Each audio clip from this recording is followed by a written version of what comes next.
What's up, y'all? Welcome to Original Gamers Cast. I am your host, Patrick Ryan, and I'm joined today by Nolan Brown. Hi, everybody. Sorry, I yawned right as you started. Hey, everybody. Are we boring you, Nolan? We just No, remember, Sorry.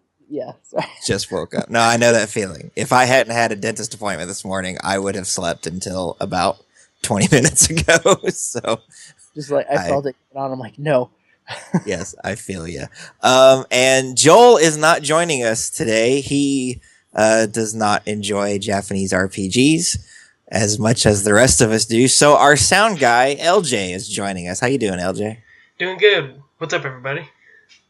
Most excellent. So we are talking about Chrono Trigger. If you ask me, it's the greatest game ever made. But we will get to that a little bit later. Well, LJ, you're the guest. So what you been up to this week? A lot of playing The Division, and then Black Desert Online. That's been a thing with the GOG stream team lately. So we've been all playing the heck out of that. Yeah, when I recorded the Geeks Under Grace podcast this past Monday, both Joe and Shelly, who are on the show, had their characters in Black Desert Online. I guess auto fishing. I don't have the game, so I'm not familiar with. I'm not that dedicated. I just go smash the bad guys. Right. There was a very specific fish that Joe was looking for. Oh, and I said I recorded it. I actually didn't record it. You recorded it, LJ. I just edited it. That is true. Here I am trying to take credit for your work. You edited it, though. I did edit it. And I was like, I sat there for a minute, and I'm like, hold on a minute. That doesn't sound right. So how about you, Nolan? What you been up to? Good. I'm working, which is a blessing, finally. I mean, congrats. So, money. That's always good. Money is good. Money. So that's been cool. So I've been busy pretty much every day with that. Yeah. And we just started with my D&D group that we play. My friend finished the first section of his, so now I'm starting mine. So that was kind of cool. Getting to DM for the first time. That's cool. Yeah. So I've never played Dungeons and Dragons. When you're DMing, you're not actually playing a character then, right? You're kind of like the god over almost. It. So okay. Yeah, that's like the joke that like DM is God. Yeah. I've always wanted to get into it, but I just never had anybody to really get into it with, I guess. It took a while before. It was like a friend from my old job has like been asking me, and then finally it was on the day that I wasn't doing things like, you should come over and we'll do this. And then I was like a year ago, and there we go. There you go. Sweet. Yeah, like DM, you control like everything else for the most part. Yeah. Sounds like the best part. I mean, yes, but then you're also in control, and it's like all the players are trying to like, at least with our group, players are trying to like screw up what you've like wrote for plot things. So oh yeah. Hold on a second, I got something in my throat.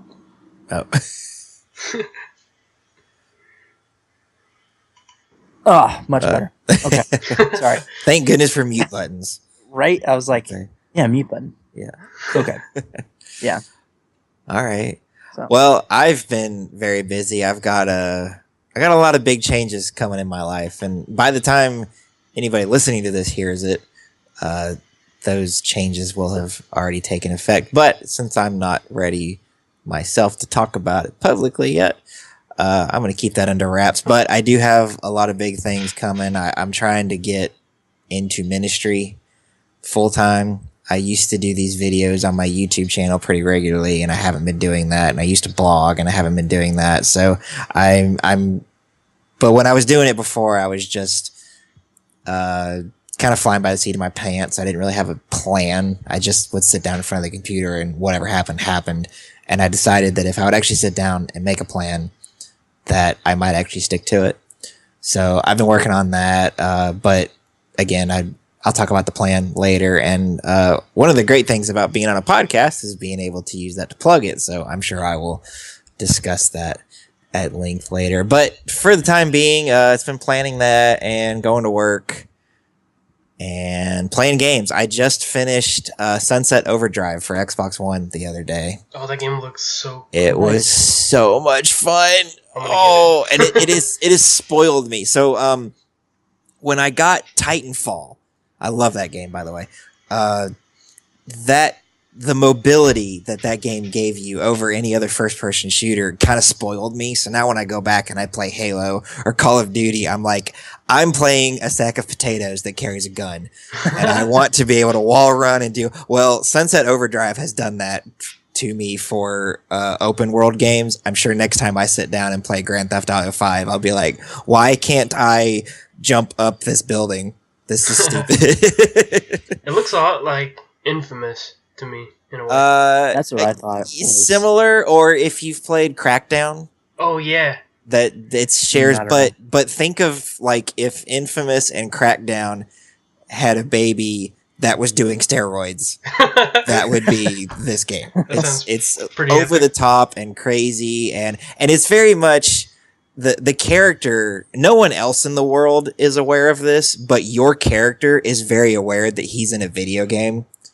And he's constantly breaking the fourth wall and making jokes. There's actually a side quest where a lady who owns a rental shop, she rents out side quest buttons, like the icons that are over characters' heads. And some of the characters have not returned their button to her. So you have to go hunt the buttons down and bring them back to her. It's ridiculous stuff like that. That's crazy. So that's great fun. But that's on Xbox One, and it does not count as a retro game. So we're going to talk about retro games because that's what we're here for. And that game, like I said, is Chrono Trigger. I could talk for hours about this, but we try and limit this podcast to as close to 60 minutes as we can. So I'm going to try and not do that too much. But let's get into the behind the scenes stuff. The developer of this game is Squaresoft, who you young whippersnappers probably like, who's that? Well, that's because they are now Square Enix. Squaresoft, and I don't know if it's Enix or Enix. I've heard it pronounced both. I've always said Enix. Yeah, me too. They were back in the days of the Super Nintendo. If you played a Japanese RPG, there's a really good chance one of those two companies developed it. Now, most of Enix's stuff up until very recently wasn't really coming outside of Japan. So you probably played a whole bunch of Final Fantasy if you had a Super Nintendo or an NES or even a PS1. But Dragon Quest, which is the game that Enix is famous for, until the last couple of console generations, Dragon Quest didn't generally make its way outside of the US. And at some point, PS2, right? Yeah, I want to say so. Now there was one of the Dragon Quests for NES came to the US as Dragon Warrior. Oh. Yeah, I think it was the first one. I believe so. And I've never played it. Actually, I've never played any Dragon Quest game ever. I was a huge Final Fantasy fan though. But they merged. I want to say like during the late PS2, maybe early PS3 era. I think it was PS2 because I think Final Fantasy X was actually Square Enix. Kingdom Hearts was, and that was 2002. All right, the publisher is also Squaresoft, which makes sense because they publish their own stuff. In fact, a lot of developers back in the day did their own publishing. It's not until like Activision got really big and EA got really big that you started seeing developers not publishing their own things. Yeah. Mm-hmm. So the directors of this, there are 3 of them. Here we go. There's a lot of Japanese names in here, so we're gonna. I love it when you say the Japanese names. Yeah. So here we go. It's like one of the things I look forward to. Well, thank you, Nolan. I appreciate that. No problem. Takashi Tokita. Taquito? Not Taquito. Takeda, I think. That is an A, so I'm going with Takeda. Yeah. Yoshinori Kitase? Yeah, that sounds good. Sounds good. And Akihiko Matsui. I was gonna say that one sounds easier than most of the other ones. Right. Yeah. I am going to go out on a limb and say that I'm not familiar with any of these people's names. I'm not either. The last one sounds vaguely familiar. Yeah. But I'm not sure from where. It's the only thing. But And I'm seeing now that on producer, I only wrote this guy's first name down, so I'm going to get on. I was reading that. Yeah, I'm going to get on Wikipedia here. And okay, so it's Kazuhuki Aoki? Aoki. That's sure. That sounds, yeah. that sounds right. Why not? And the composers now, when we get to composers, now we're starting to get to some names, I reckon. Yeah, there we go. It's The main composer is Yasunori Matsuda. Before this game, he had been kind of living in Nobuo Uematsu's shadow, and you probably know his name from the shadow. Final Fantasy games. Yes, it's a very large shadow. For sure. Uematsu and Koji Kondo of Nintendo are kind of the big Japanese composer names. Oh, yeah. If you follow Japanese video game music at all, you know those two names. So Matsuda kind of lived in his shadow, and when the Chrono Trigger project was started to be thrown around, Matsuda really, really pushed to be the lead composer on this game. And if you ask me, he did a fantastic job. Yeah. Dare I say, this is one of my favorite soundtracks ever made, and that's saying a lot. But unfortunately for him, a little way through, or maybe not a little way, I think most of the way through composing this game, he got really sick. And Nobuo Uematsu stepped in and finished it for him. I'm not sure exactly which one of them wrote. I just know that Matsuda composed most of the game. And I'm sure if I really went and paid attention, because they both have very different styles of composing. So like the battle theme is mostly like the main line in that is a bass. And there's another theme in the game, the robot factory that you come to. Yeah. A little ways into it. It's also very bass heavy, so I assume that both of those were composed by Matsuda and such.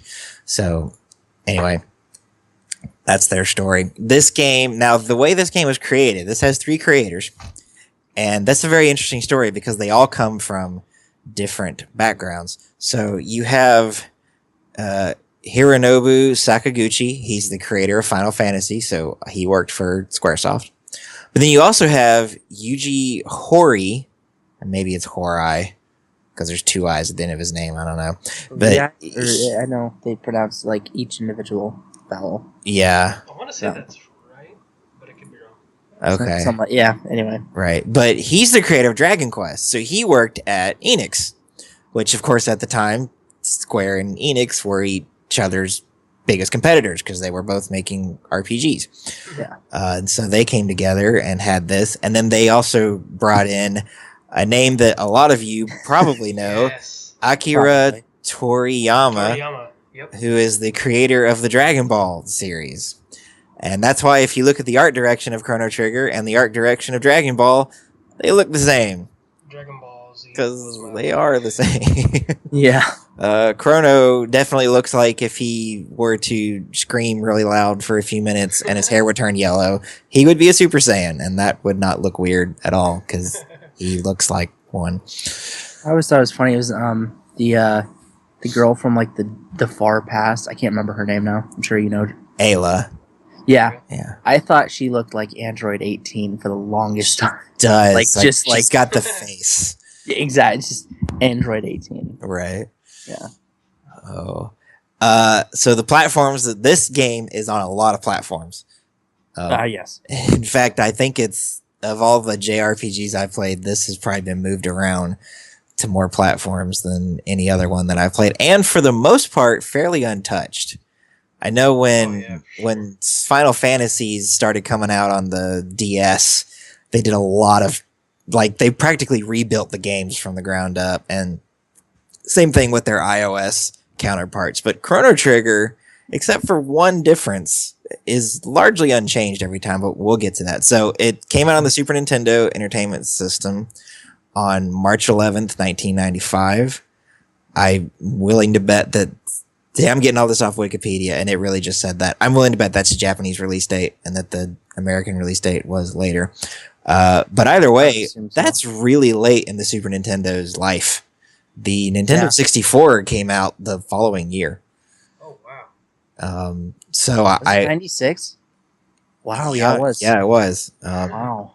And I would imagine that if the US release was later than the Japanese release, that it couldn't have been too much farther, because then the N64 would have been out already. And Nintendo of America, they're very famous for, there's new hardware out, cut the old hardware off. So I just can't see that happening. It later came to the PlayStation. It was bundled with Final Fantasy IV in a collection called Final Fantasy Chronicles, which I think was kind of a weird name for it, since only half of the games in it were a Final Fantasy game. And then Chrono Trigger. And then you had Chrono Trigger. Now, what's that? And it came with 4, not it came with 6? 4, right, because Final Fantasy Anthology came with the very first time that Final Fantasy V made it to the US was in that collection, and then it also had Final Fantasy VI in it. This was also the first time that Square started naming the Final Fantasies the same thing worldwide. Of course, Final Fantasy I came out in both Japan and the US, but then Final Fantasy II and III did not come to the US. Final Fantasy IV, which was on the Super Nintendo, came to the US as 2, and then they skipped 5, and 6 came to the US as 3. So when they rebundled all these for the PlayStation, they went and fixed the numbers so that, and this is probably because before this happened, Final Fantasy VII came out. And so to most US people, it was like, wait, what happened to 4, 5, and 6? Yeah. I actually got to play 2 on the Super Nintendo, and it was really awesome. Mm-hmm. Yeah, 2 is a great game, or 4, depending on what you want to call it. Now, so it's also on the Nintendo DS. The PlayStation version is on PSN, which is compatible with PS3, and I want to say PSP, but at the very least, Vita. And it's on Wii Virtual Console, and then iOS and Android. Obviously, the Super Nintendo and the Virtual Console versions are identical. There's no difference. When the PlayStation version came out, they added hand-drawn anime cutscenes that were done by Akira Toriyama. They didn't really add anything. They, literally, a scene would play out in the game engine, and then you would just watch the scene again, but in some flashy anime style. Mm-hmm. So you weren't getting, new information. They didn't add voices. In fact, there was no dialogue at all. You didn't even get text. So if there was dialogue in the game engine scene, it wasn't in the anime scene, which I guess, wasn't necessary. You did just get done watching it. But that was kind of cool. And those anime cutscenes have been in every version, except for the Virtual Console version, since it is the Super Nintendo game. But those anime cutscenes have been in every version since the PlayStation came out. And the DS version added a dungeon because there's a sequel to this game on the PlayStation that... Chrono Cross. And it didn't have a whole lot to do with Chrono Trigger. It didn't seem to be. I saw my friend play it. I'm like, this doesn't really remind me of it. In fact, there's only one common character, and it's Luca. And she's only in Chrono Cross very, very briefly. And she's one of the main characters in the Super Nintendo game. I actually played Chrono Cross before I ever played Chrono Trigger. So it's cool just to see where that came from. Mm-hmm. And Chrono Cross, when it came out, a lot of people liked it, but it seems as time has gone on, most people don't look back on it very fondly. Right. But anyway, the DS dungeon that they added was put there with the intention of kind of linking Chrono Trigger to Chrono Cross a little bit better. And actually, I have the DS version, and it's the one that I play the most just because it's the most accessible.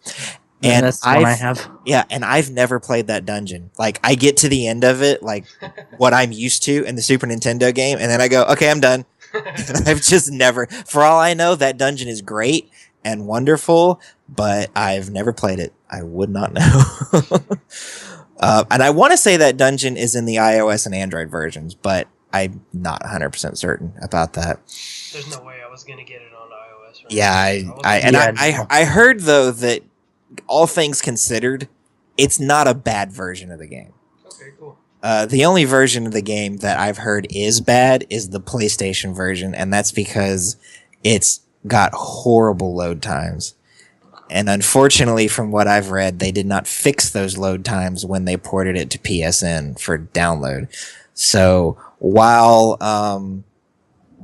getting it for PlayStation because it's on PSN is probably the easiest way to get a hold of it. Well, I guess unless you have an iPhone or an Android. It's certainly not the best way. I would say if you have a Wii U or a Wii, get it on that because it is literally the Super Nintendo. Obviously, if you have a Super Nintendo console and you can find it for SNES, do that because it's amazing on that. But the Wii Virtual Console version is a great version. But after that, the DS version is a very faithful version. Some of the sound effects don't sound quite right just from, different chipsets and stuff. Your typical I'm gonna have to play the updated on the Wii more because I have both of them. I just haven't played too much of it on the Wii yet. Mm-hmm. Moving on, so I decided I was going to start checking how long to beat to kind of give everybody an idea of how long. According to how long to beat, if all you do is the story, it should take you 23.5 hours. Now, of course, I've been playing this fairly regularly since the game came out in 95, so I'm certainly not a normal case study here. But when I did the 72-hour live stream, I did everything, every side quest except the Black Omen, and then I failed to beat the game, but I did get to Lavos. I did all of that in about 18 hours. Nice. And if I would have done the Black Omen, that's a long level, so maybe add 45 minutes to an hour to my playtime. I'm still clocking in doing absolutely everything there is to do in one playthrough at less than 20 hours. So, but again, 23.5 is the average. So if you're someone who had never played it before and you don't like the back of your hand like I do, that's probably what you're looking at. So as far as JRPGs goes, that's pretty short.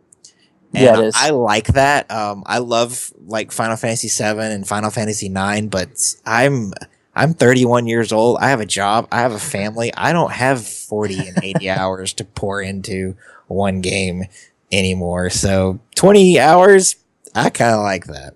Yeah, and then for somebody like me that there's only certain RPGs I play that I can really get into, and this is probably going to be one of them.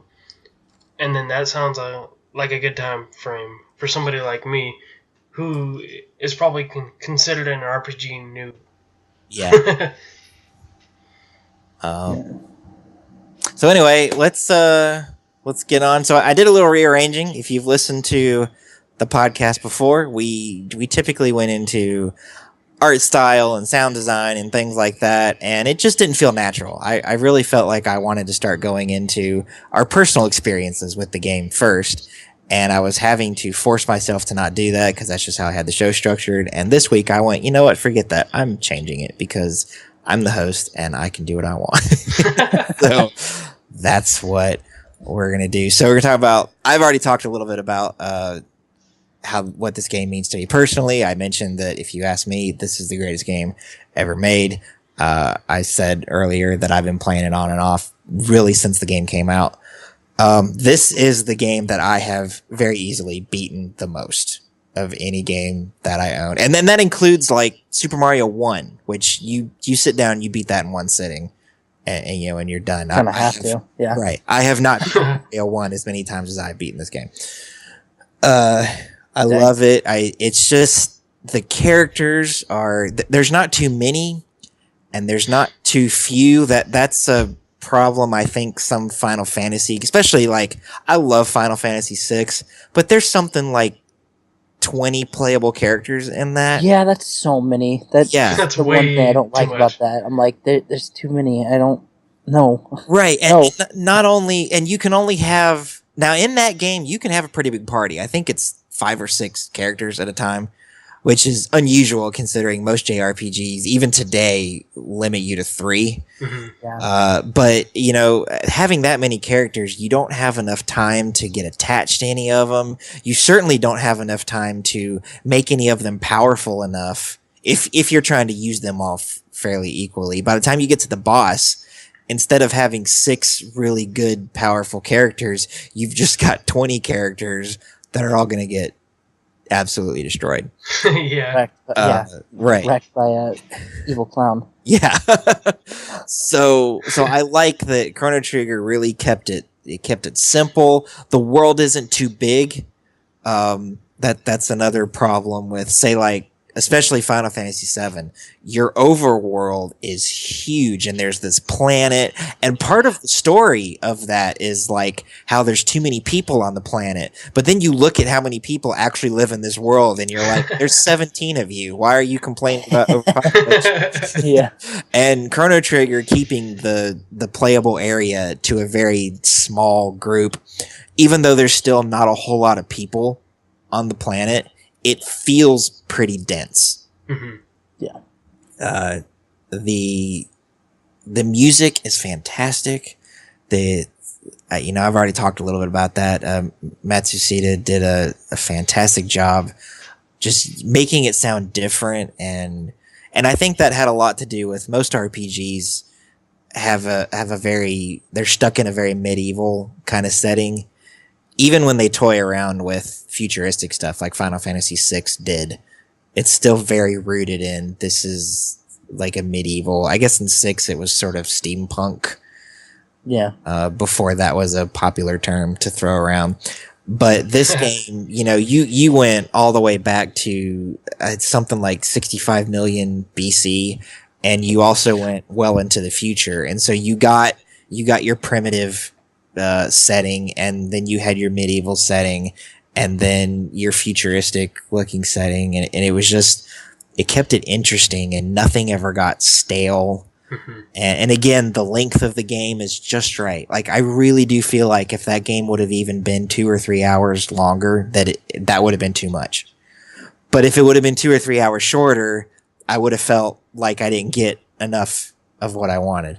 This game's story was just perfectly crafted, and I think that probably has a lot to do with the collaboration of the many different people who were involved in the making of the game. And especially considering that the game revolves around time travel, Mm-hmm.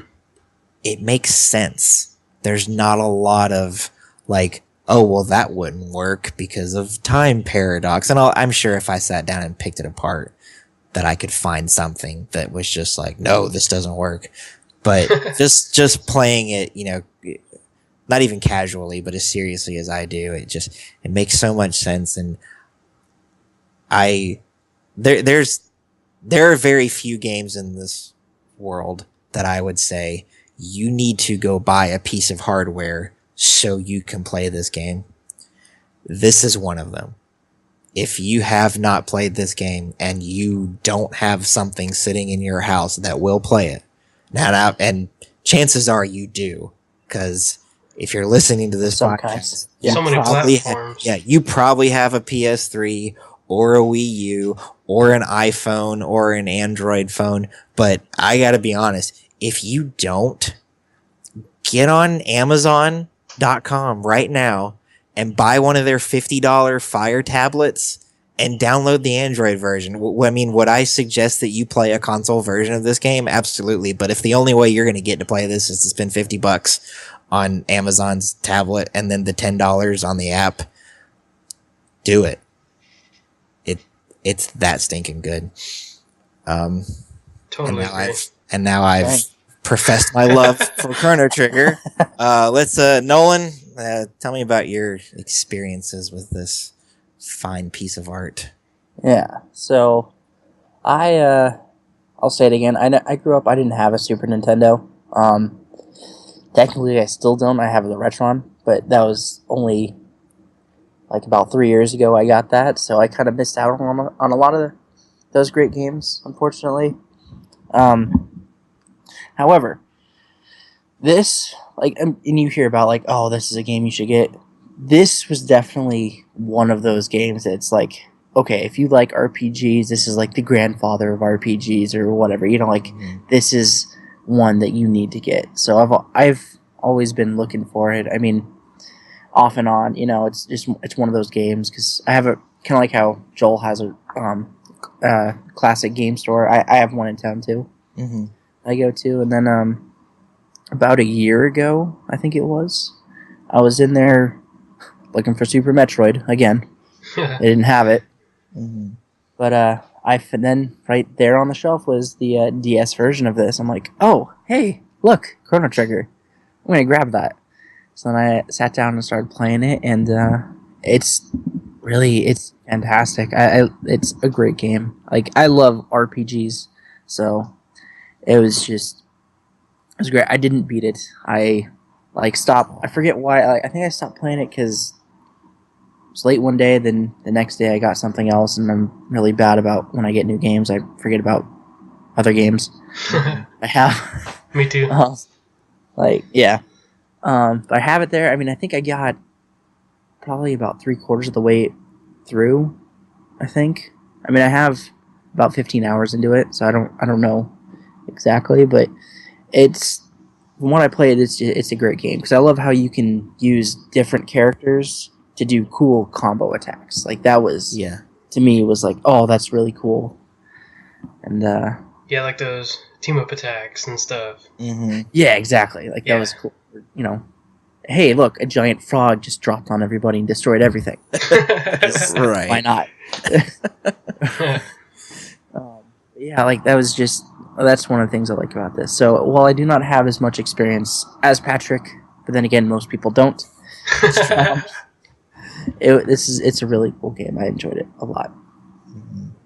And then because of this, I'm gonna get back and finish that soon. Yes. What about you, LJ? So for me, I got a story similar to Nolan's. I was actually, it's called Play and Trade over here. It's a similar store to like what Joel and Nolan have. Mm-hmm. And so I was going to buy my sister a GameCube for Christmas. And then I went to go look at this place because they had one. And then I was like, okay, I'm going to go back in a couple days. I bet you they'll still have it. And then they didn't. Aww. And then so I had some like extra credit to blow, and then it was like $15. And then I saw in like a little glass casing a bunch of games and stuff, and I was like, oh hey, Chrono Trigger. I heard good things about it, and then I've heard you talk about it before too, and mm-hmm. So I was like, okay, yeah, I know I definitely need to play that. And then so I didn't play it much at first, but then whenever I knew we were going to cover this game, and I was like, oh yeah, definitely going to dive into it. And so what I saw that I really geeked out about was, Akira Toriyama stuff, and then especially those cutscenes in the DS version. Mm-hmm. Like, they took sound effects and everything straight out of Dragon Ball Z, and I was like, oh yes, that's so cool. Now I want an anime out of this or something. Like, I was like, that's so awesome. Overall, I've really enjoyed my time with it. I'm not that far yet. I'm at the prison part. Whenever you're breaking out of the prison mm-hmm. and all that, fighting the guards, which I thought was pretty epic. Yeah. But yeah, it's so cool. I love the the team up attacks and stuff like X Slash and all that. And I was mm-hmm. like, yeah, that's awesome.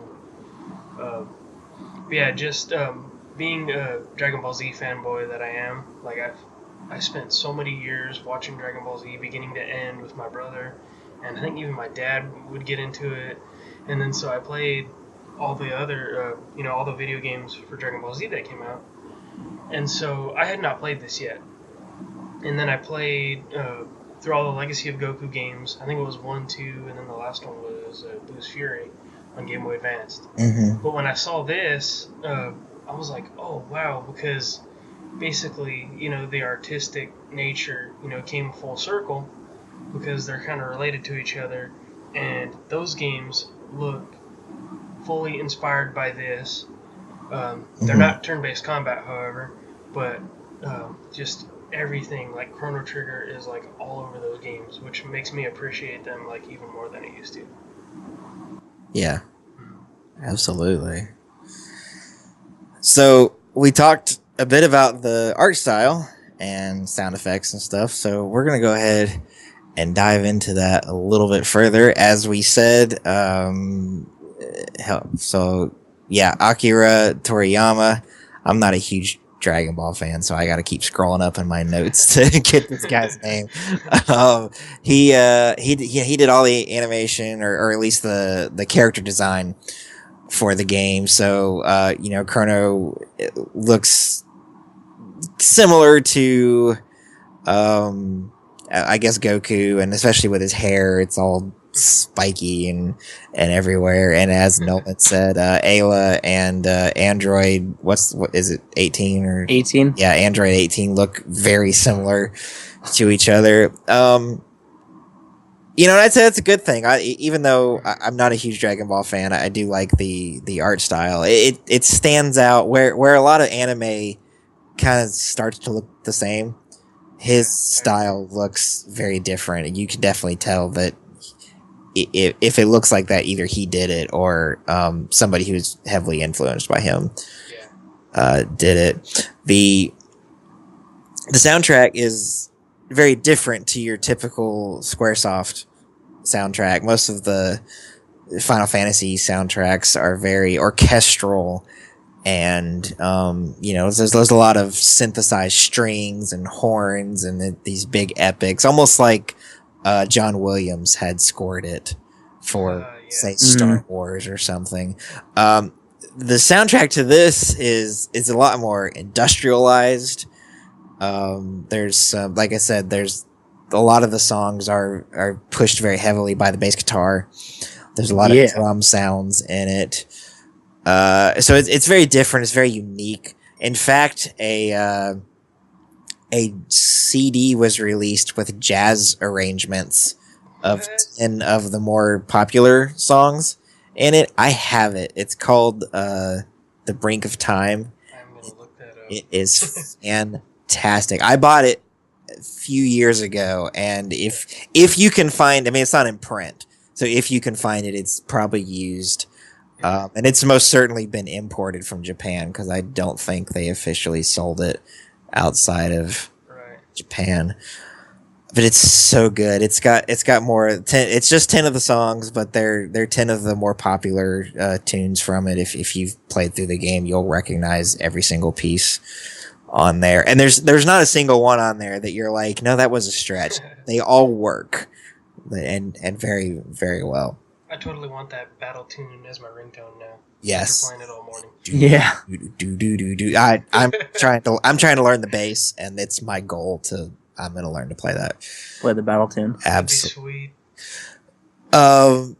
The story, LJ and I were talking before the podcast, and so I don't remember if I touched on this while actually recording the podcast or not, but there's 12 endings to this game, and that, especially for a game this old, that's rare for there to be.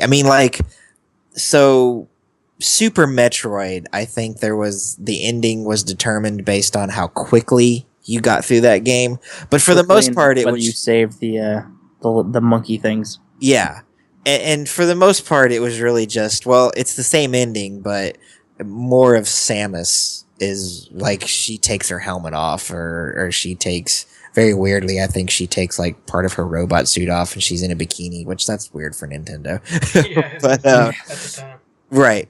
And so you had little things like that, but this was 12 very, very, very different endings. And And I'm not sure if included in this is because there's actually, if you die, you actually get an ending. It doesn't just tell you game over and expect you to start over. There's a little video that plays. And so I'm not sure if, I don't think that's included in the 12 endings. I don't think they count that. Which is a shame because they should. But then there are slight variations on each of those endings, and they're not enough that I think anybody should sit down and try and see them. But if you do those tiny variations in each ending, there's actually over 40, which again is ridiculous. But like I said, I wouldn't. And when I say slight variations, I mean so there's a character. And since LJ has not played all the way through it, I don't want to. I know we usually spoil, but I don't want to spoil too much, and I don't feel like I have to. Yeah, well, I'm not one of those guys that like automatically like gets like raged out whenever they hear about spoilers and stuff. Which, with things like Halo 3, like I totally looked up that ending because I didn't have the game and I wanted to see it. Like, so I guess I kind of differentiate from the crowd when it comes to those kind of things. Mm-hmm. Right, but if you can experience it for yourself, then I want to try and facilitate that. So there is a character in this game that you can either kill him or let him join your team. And that's right. Right. Some of the endings, whether he's in your party or not, like it's still the same ending. It's just he's there or he's not there. And so Squaresoft did not consider those two things to be different endings. So that's what I'm talking about when I say slight variations on the different endings. But the 12 endings that they do count, they're all very, very, very different. And they're all very worth going and seeing them. Some of them are silly. Like, there's an ending where Marley and Frog get married. What? And yeah, and that's yeah, it's weird. And the game even treats it as something that's just really strange. When you beat the game, you get New Game Plus, and if I'm not mistaken, this is the very first game to ever do that. So if you're not familiar with New Game Plus, you beat the game, and then you can go back and play it again, but you're not really starting over. Your characters retain all their stats. You still have all the items that you collected. You have all of the money that you earned, and so it's as if you went back in time. Hey, look, bringing up time travel and that thing. Yeah, it's like you're time traveling back to the beginning of the game, but you are still who you were when you beat the game the first time. So there's an ending that you can only get by doing that. And it's because you have to go fight the boss, Lavos, before you do pretty much anything. Like, you start the game up and boom, you go fight Lavos.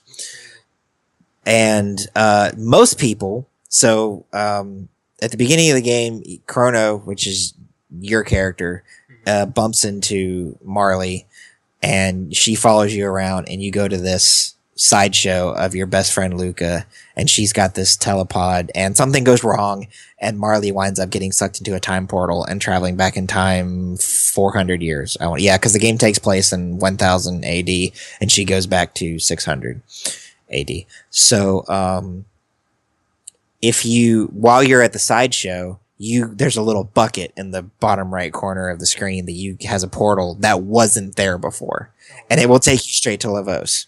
Now, if you do it the way most people do it, it's just Chrono and Marley, so you're actually short a character because you can have up to 3 people in your party.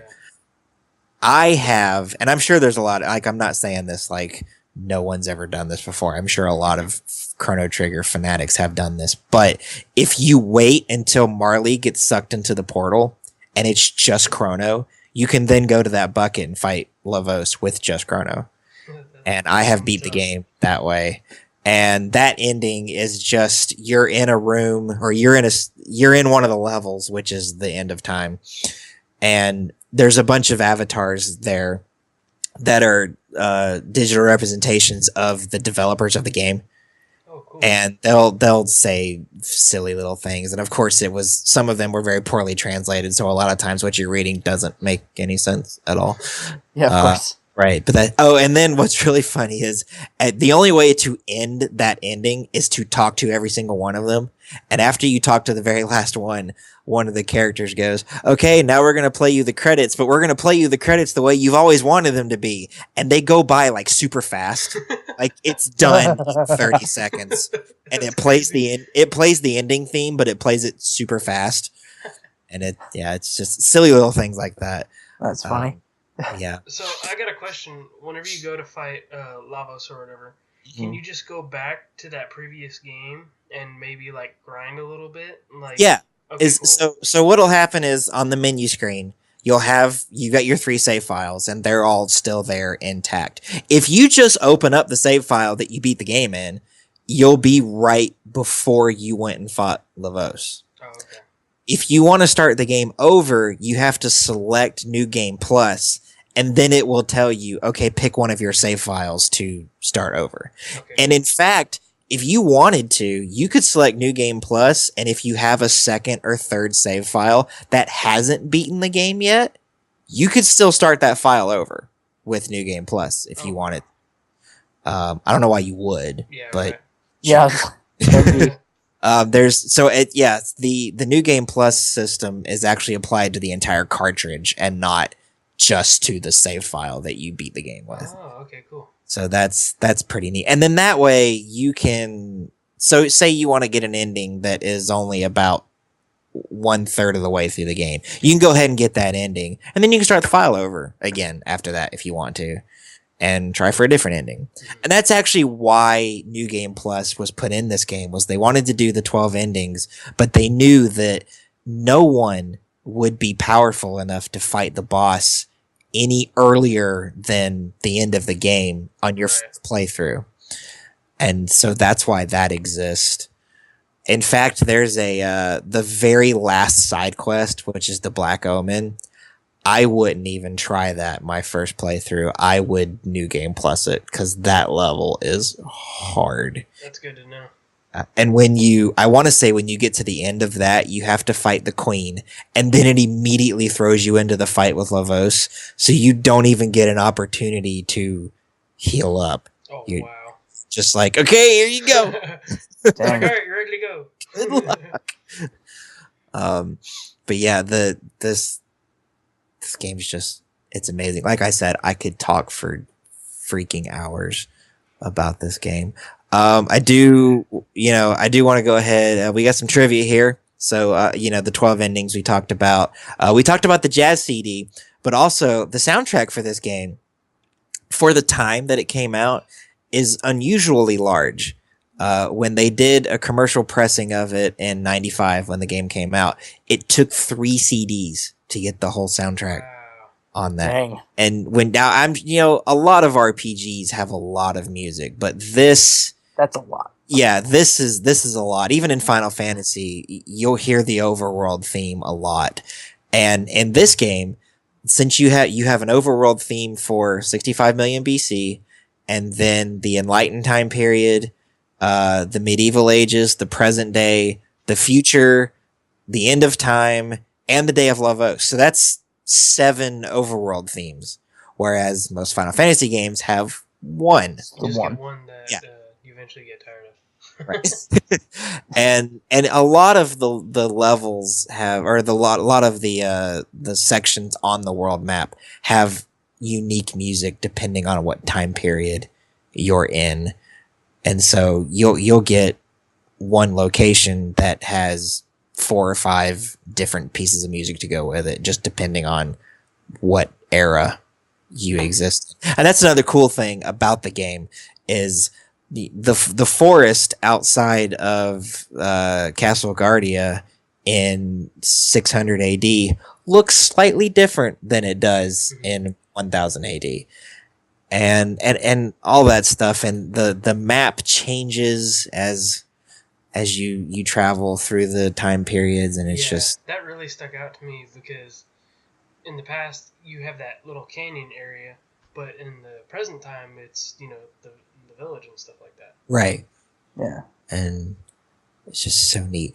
I did talk already a little bit about the anime cutscenes and how they're present in every version after the SNES version. I think I also talked about the extra dungeon in the DS version. The other piece of trivia that I want to talk about, so there was a early version of the game that was released and, just given to like the press and stuff like that. Almost like that time period's version of a beta, I suppose you could say. And there was a level and a piece of music called the Singing Mountain in that version of the game that is not in the final release. But the piece of music is still in the code. Oh, wow. So the level's gone. You can't access the level. To my knowledge, no one other than the developers has ever played that level or knows what it looks like. But the piece of music was left in the code. And of course, now that we have emulators and hackers and stuff, people have data mined and they found that piece of music and it's been posted to the internet and you can listen to it. And it's become almost the most popular piece of music on the game. It's I know I've heard it, and I do, because I remember the first time that I heard it, I was just listening to like a back in my slightly less ethical days as a teenager. I downloaded MP3s of things that I did not own. I downloaded the entire soundtrack for this, and there was a song in there called "The Singing Mountain." And I'm like, okay, I've played this game like 5-6 times. I've never heard this piece of music. Well, what in the world is this? And thanks to the internet, now I know what it is. That's it. And it would be really cool if maybe one day if they make a new version of the game, it'd be nice if they added that level back in. Even if it was just like hey, here it is, select it in the menu and play it. We're not even going to try and shove it in the game. I was going to say, what made them maybe not want to put that in maybe the DS version or something like that? And that's especially since they added that extra dungeon to the DS version. You'd think, just use that. Yeah, they could have. I was going to say totally done both. Right. Yeah. But maybe the level just wasn't any fun. Yeah, maybe it was poor design or something like that. And that could very well be. I'm not a developer. I don't know why things get taken out and why things get left in and stuff. Right. But yeah, that's Chrono Trigger. And again, I highly recommend, if you, like I said, it's not that long of a game. You could put 25 hours into it and see almost everything that there is to see. It's absolutely. Oh, I did want to talk. So you said, LJ, that you're at the point where you're breaking out of prison. Yes. So obviously, with there being multiple endings, choice in this game matters a lot. Mm-hmm. And I'm sure you, when you went through the trial. Ooh, I kind of picked up on that actually. Yeah, were you found guilty or not guilty? I want to say it was not guilty. Okay. Yeah, so you go through this trial. You've been accused of kidnapping the princess because it turns out Marley is actually Princess Nadia. Even though I totally royally messed up on some of those questions.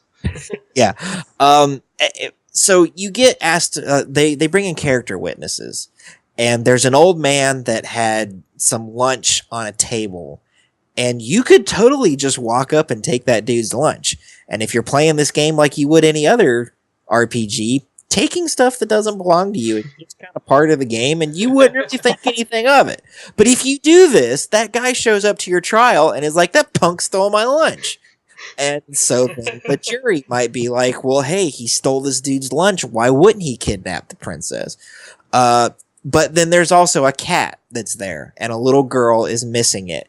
If you bring the cat back to the little girl, she'll come and be like, hey, he found my kitty.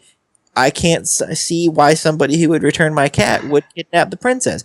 And of course, if you don't bring the cat back, she's just not there at all. It's not like she shows up and is like... I don't think I did that. Yeah, so you probably just didn't see it at all. Well, because I think they even mentioned it. They're like, oh yeah, they say something like, there was a little girl there, and she asked you to bring, she was crying and she asked you to bring her cat back, but you didn't. And I'm thinking, oh wow, I don't remember that. Yeah. And then also there's a merchant in the square in the southern part of the fair who will ask you to buy, if he can buy Marley's pendant. And if you offer it to try and talk her into it, a witness will say, "Oh, I saw him trying to make money off of her pendant, so that's probably why he kidnapped her, was, for ransom or something." Okay. I did not catch that part. Yeah. So all these things. Now, regardless of how the jury rules, they throw you in jail because the chancellor is a little punk, and he tells them to throw you in prison anyway. But that it's little things like that. And so, when LJ, did you actually break out of prison? Yes, I did. Okay. If you wait the 3 days, they'll take you to the guillotine, and Luca will break you out. Okay, so I was thinking, should I have waited or not? But I decided, screw this, I'm breaking out of here because I don't want to die. Right, and I'm pretty sure the only real difference is that if you break out, there's more opportunities to fight, so you can earn more experience points. I had fun fighting those guards. Yeah. Now, if you wait for Luca, you still get opportunities to fight, but you'll have help because she's there with you, and she'll also gain experience points. So there's benefits to doing it both ways. The story doesn't really change either way. So these are two examples of your choices having impact on what you see, but not having a huge impact on how the game plays out. Which is kind of ahead of its time in a lot of ways. Yeah, like even today we talk about like Mass Effect does that, and it's this really huge deal that that's even possible. And every time someone talks about that, I'm like, yeah, Chrono Trigger was doing that like 20 years. Not anywhere near to the extent that Mass Effect is doing it, obviously. No, but they didn't have the ability to do that back then. Right. But this idea of your choices mattering is not a new one. No.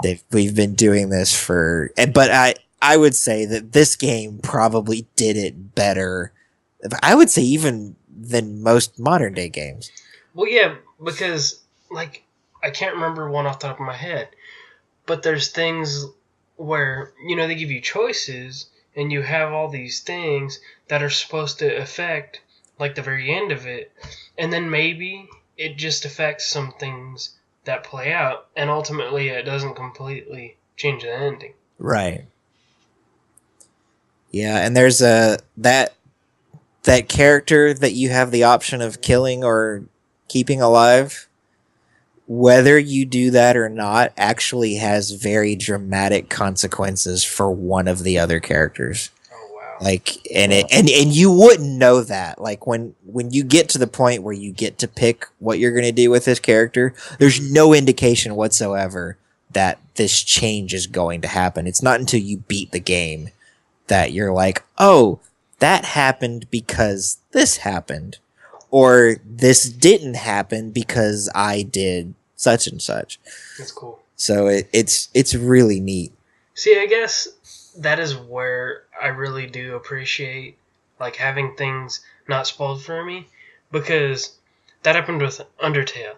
Like I found out you got to play a certain way to get the certain ending and stuff like that. So I'm like, okay, like I don't need to play it then because I already know what's gonna happen. Like that's how I felt.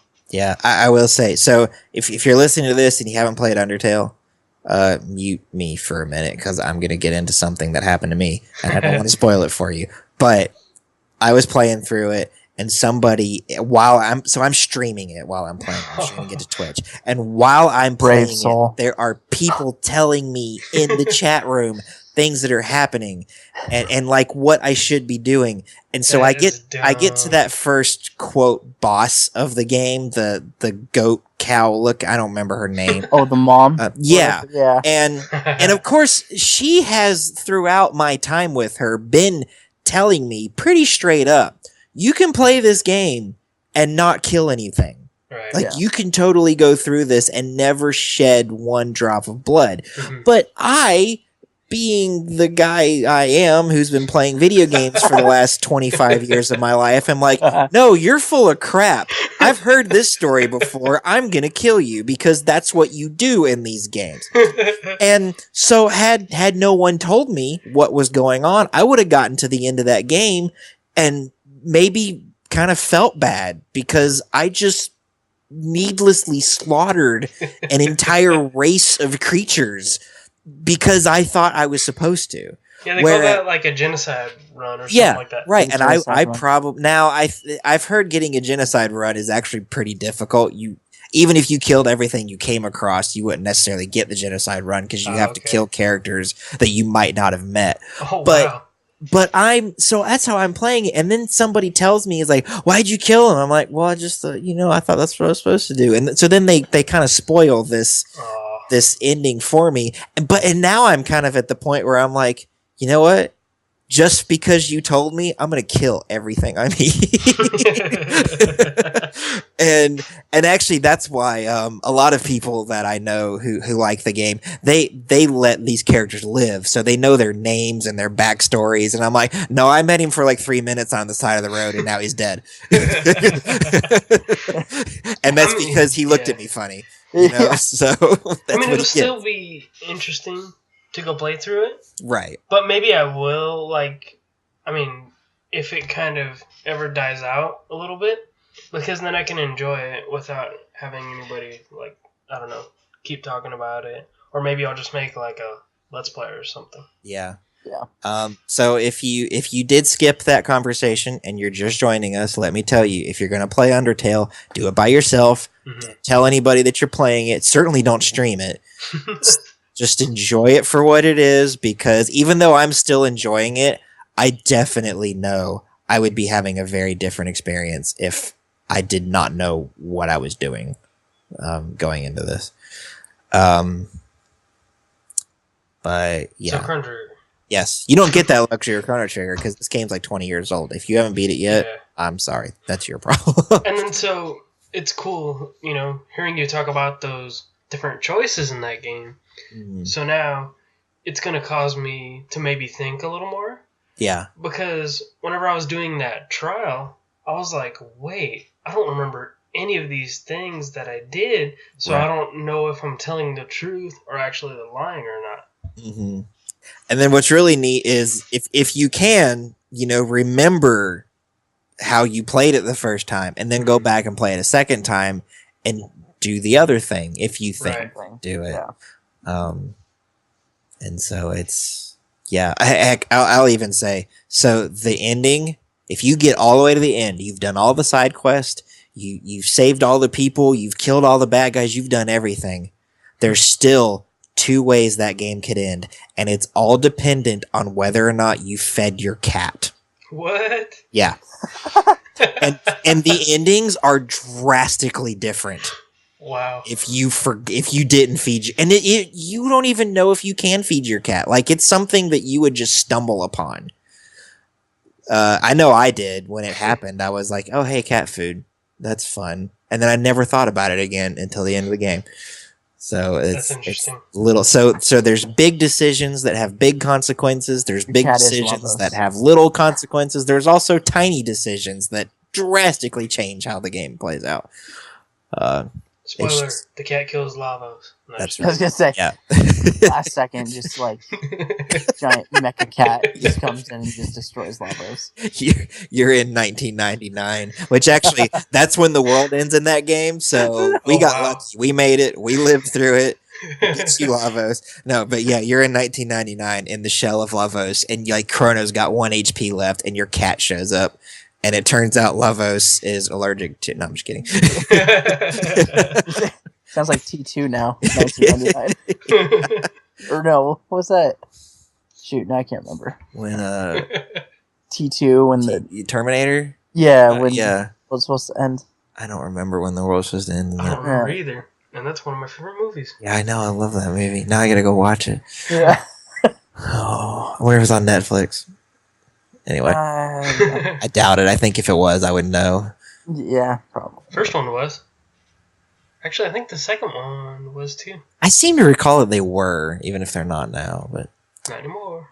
Right. So anyway, I think I'm gonna say that's all I have to say.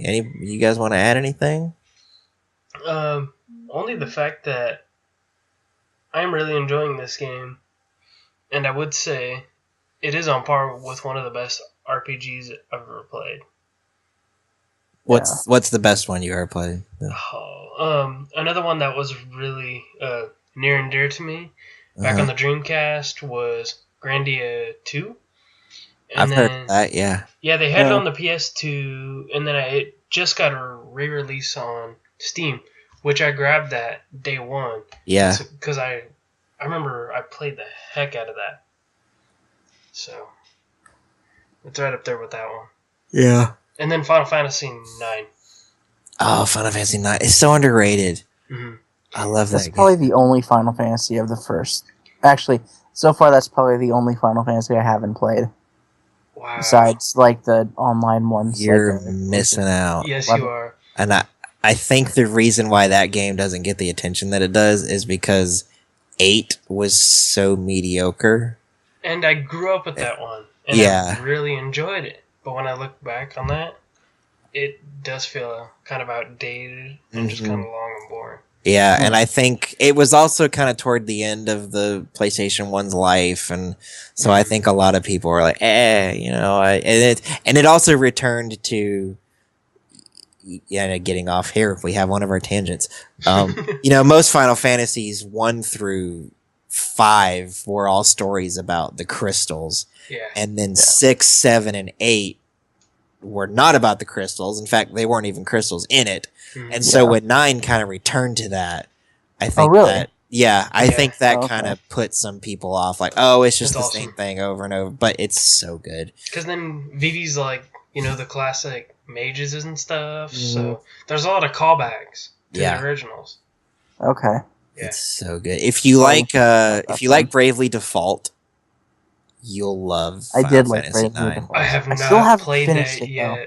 I have it. I'm like, it's just sitting there, and I haven't finished it. And then yesterday, I got an email for the demo for Bravely Second. I'm like, nice. Well, I can't buy that till I finish the original.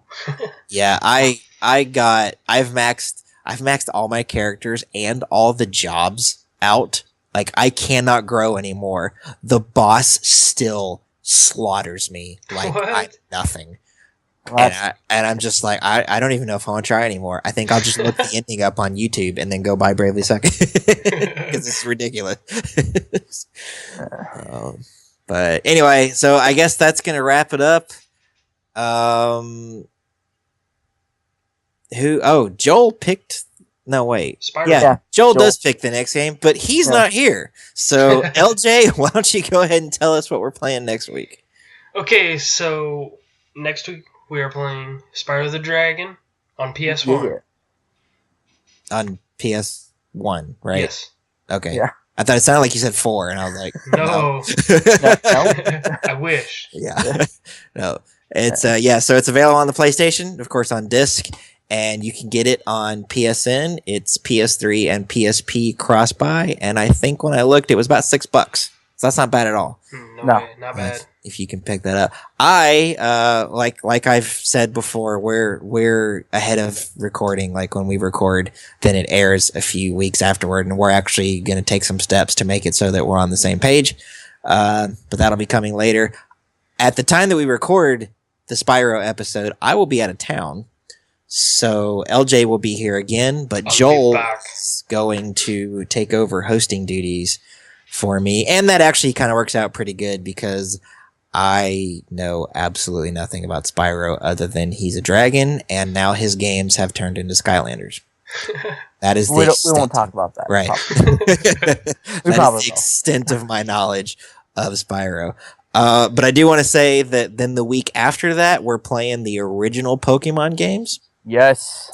They are available on Virtual Console for 3DS, and even if you don't have a 3DS, but let's say maybe you played Leaf Green and Fire Red on the Game Boy Advance, there's a lot different about those games, but they are remakes of the originals, so that'll kind of prepare you. Also, we'll have a special guest. We will have a special guest. So again, that being a JRPG, Joel will be skipping it because he's not into Pokemon. But we're going to have a special guest from the Geeks Under Grace podcast. We'll reveal who that is on the show. Actually, you know what? I'm just going to go ahead and say it and build up that hype. It's Shelly Walter.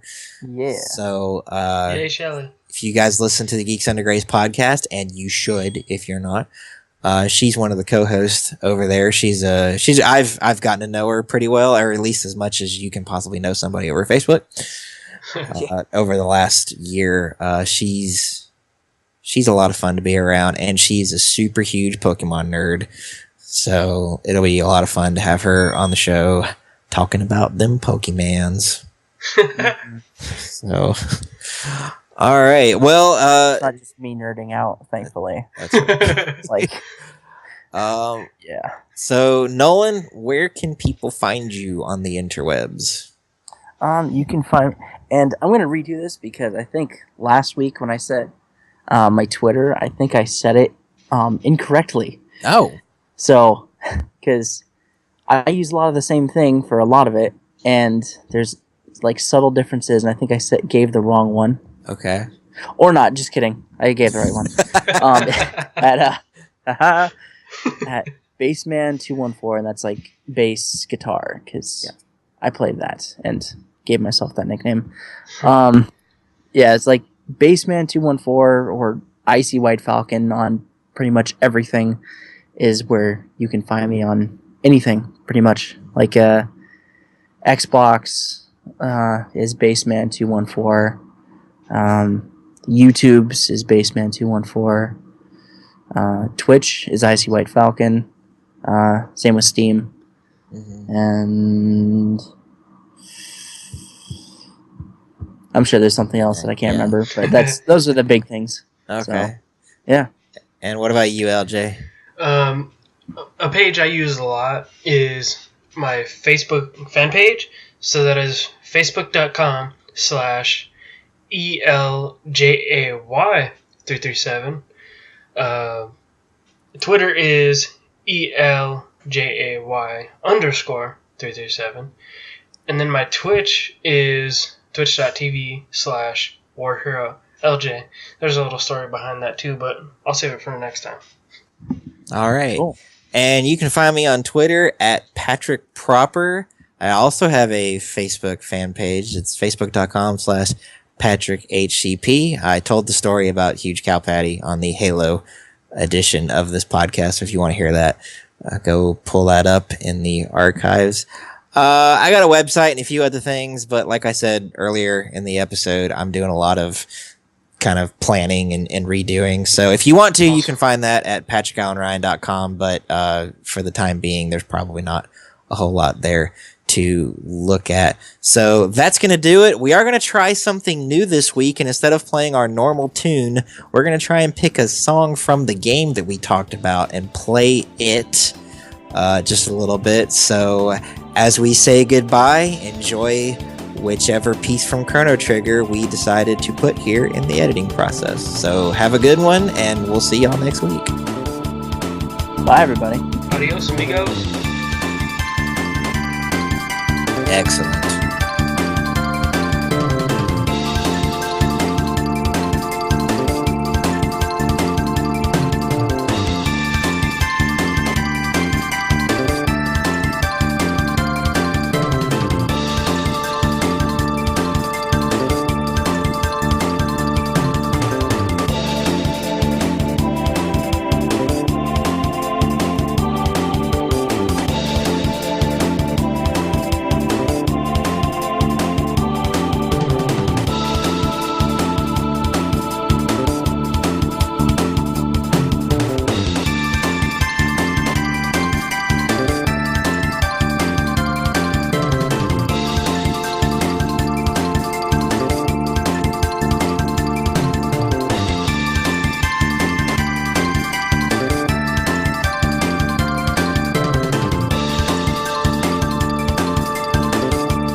That moment when the squad is on point and you have no bloopers at the end. Great job, everybody. A plus.